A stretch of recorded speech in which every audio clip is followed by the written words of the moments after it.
Assalamu alaikum. Të nderuar vëllezër dhe motra, caktoje qëllimin tënd.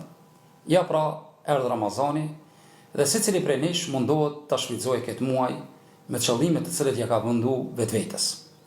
Qëllimi i njeriu është shumë i rëndësishëm, se fillimisht vjen qëllimi, pastaj vjen dëshira dhe më pastaj vjen veprimi në të cilat ti ja ke mësuar të veprosh. Andaj, cili është qëllimi yt për këtë Ramazan? A është qëllimi yt vetëm të ngopësh, të hajsh, të pish, të dalësh, të shëtitesh, apo qëllimi yt është që të arish kënaqësinë e Allahut subhanahu wa taala? Për arsye se besimtari e vendon një qëllim dhe nëpërmjet atij qëllimit mundohet të arrijë cakun e tij. Për arsye se pejgamberi on sallallahu alaihi wasallam tha: "Men khafa adlaj, wa man adlaja balagha al-manzil, ala inna silata Allahi hiya al-ghaliya, ala silata Allahi hiya al-janna."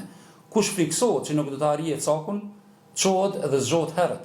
Ai i cili zgjohet herët do të arrijë cakun e tij.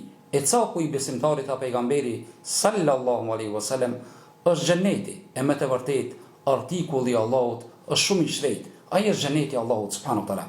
Andaj, i nderuar i vëlla dhe motër, përcakto qëllimin tënd në këtë muaj të bekuar të Ramazanit.